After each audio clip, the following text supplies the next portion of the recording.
guys, Chad here from CNR Reviews. Well, we're doing another size and feature comparison today, and we're going to be talking about two subcompact 9mm. Brand spanking new for us is the Beretta Nano. This is a 9mm subcompact, and it is brand spanking new. Like I said, it means that this just came out too. This gun has been out for, I'd say, probably around 8 months. Came out toward the end of 2011. Beginning of 2012 is when I really started seeing them in stores, and we were able to get one. We've had a lot of requests for it, and we did not want to buy one of the first production runs because we've heard a lot of issues with the gun. We'll go over that at the end of the video though. But this, like I said, is brand spanking new for us, and we're going to be doing the comparison today against the Kahr CW9.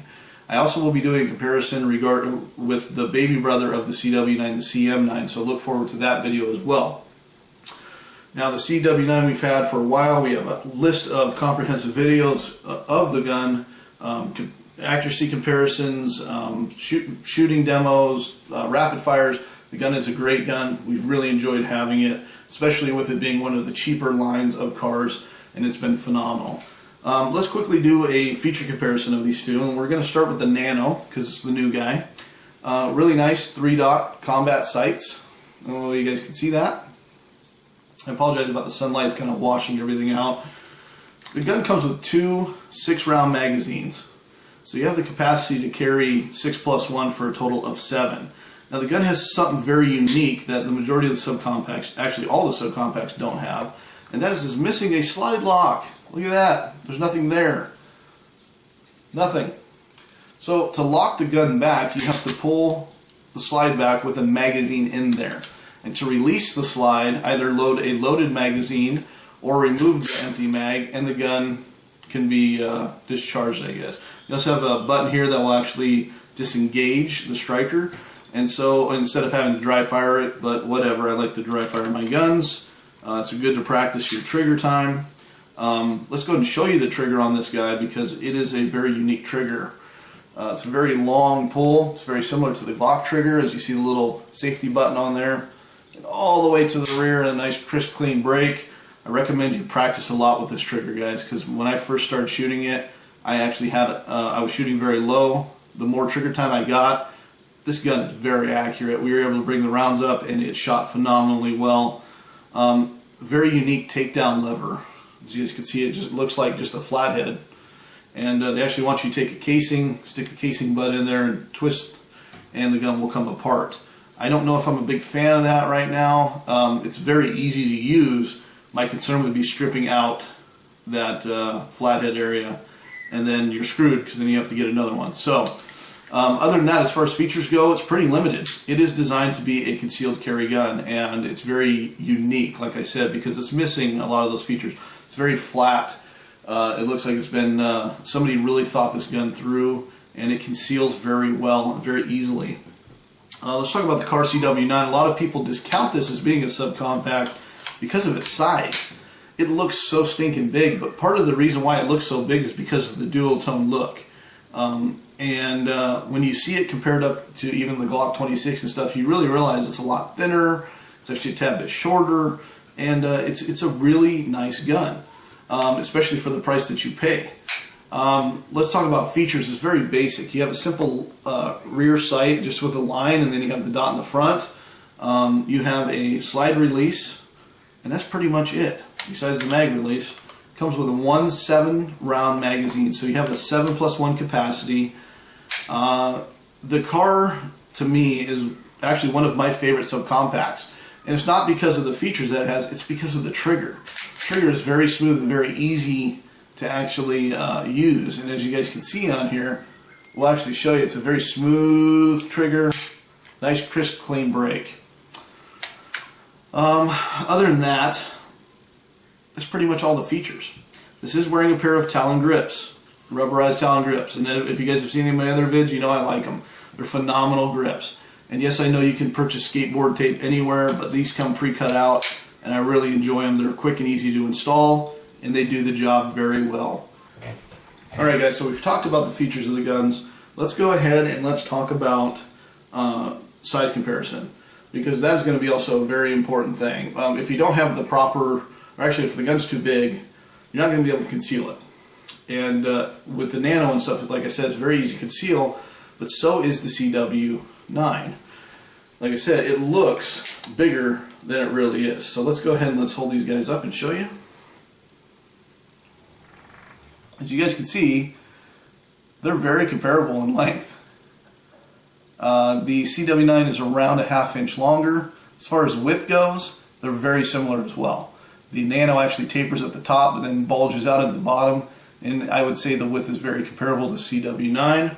The biggest difference is going to be in the grip. You can only fit 2 fingers on the grip on the Nano. You can fit all 3 on the CW9. So when you look at the height, remember you're getting an additional bullet as well with the CW9. So you have the capacity of 7+1, so it's going to be a little bit taller. It's not much though. As far as width and stuff goes on grip, they're very comparable because they're simple single stack grips. They're not double stack like a Glock 26 or an XD. So other than that, let's do a weight comparison. I have a little scale here. We'll get it back to 0 and we'll get this guy set up for ounces. How we weigh our guns is we like to, let's get this back down to 0. How we weigh our guns though is we actually weigh them loaded. And the reason why we weigh them loaded is because you do not carry one of these guns unloaded. And I hate it when the manufacturers only give you the unloaded weight. Let's do the CW9 first. And remember, we have a 7+1 capacity for a total of 8. And I have 115 grain bullets here. So we got 8 of them we need to stick up here.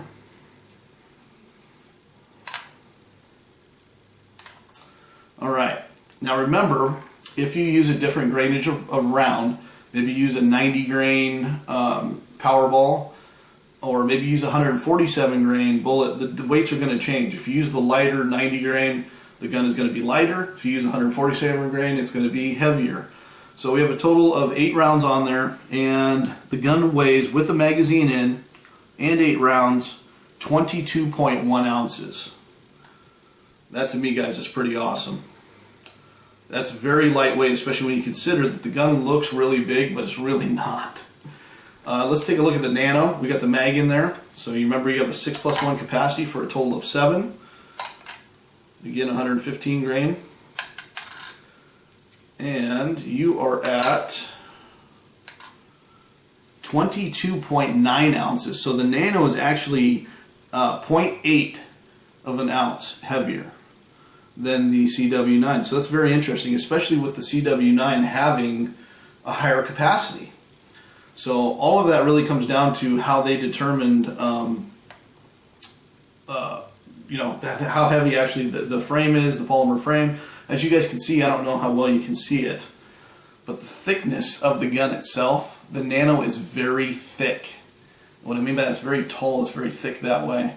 The CW9 is very thin. So, alright guys, so let's go ahead and let's talk about price. Price is going to be one of the biggest factors when you're looking at buying a gun. A lot of people base their purchase really based upon the price and what they can afford. The CW9 ran me $329. I have seen these guys go all the way up into $400. And if you, the usual price I see around is around $360. So you want to make sure that you shop around. The prices are going to vary differently, and a lot of people are putting this gun on sale because this gun's been out for a while.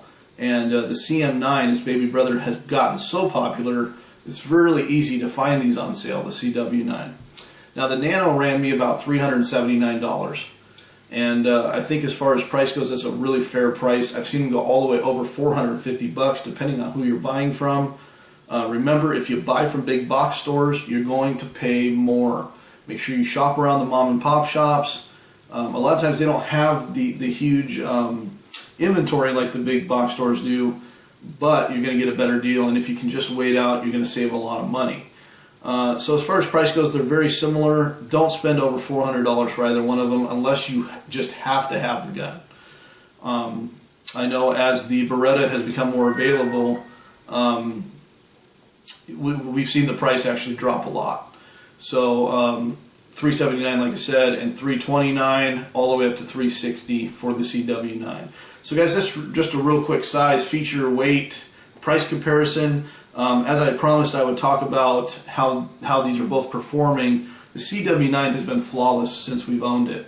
And a lot of people, Kahr has a 200 round break-in period on the CW9 where they expect issues and stuff, but we didn't experience anything. The gun has functioned as well as my Glock 26, and we fed it some shit ammo, and the gun just keeps functioning. We've ran it dirty, the gun just keeps going and going and going. We've been very pleased with the CW9. The Beretta Nano, on the other hand, has had 6 failure to ejects within its first 150 rounds. And that's as of today. We have put 150 rounds. We did 50 rounds of Cellar and Bellet, which I've heard it hates. So we wanted to see how well it performed, and it had 3 failure to ejects with those. We ran higher quality brass, American Eagle 124 grain. It actually experienced 3 failure to ejects on those. Then we ran Blazer brass, and it had 0 issues with the Blazer. So I think a lot of it comes down to limp wristing the gun. A lot of people have said it's because of the ammo, but I found myself after shooting so much, or shooting consecutive, let's say 40 or 50 rounds at one time, I'd see like by the end I would start to experience the failure to ejects. Remember, these guns are small, so you're going to have a little bit more of an aggressive recoil than you would with a full size, and your hand will fatigue a little bit faster because of that. The recoil on these both is by no means unmanageable. The recoil on the CW9 is very nice, and I was very surprised with how small this little guy is on how well it actually handled recoil. So for me, we're going to continue testing like we did with the PF9, but that was almost the same amount of failure to ejects as the PF9. Within the first 100 rounds, I believe we had 8, and this guy had 6. Within the first 150. So we're going to get it all cleaned up again and make sure it's all looking good, and we'll test it again at the range, and we will definitely be doing a future review on the gun. So make sure that you take a look, you stay with our channel if you want to see the review. We really appreciate you watching. If you have any questions regarding either one of these, we have comprehensive videos already on the CW9. We will be having a ton of videos coming out on the Beretta Nano.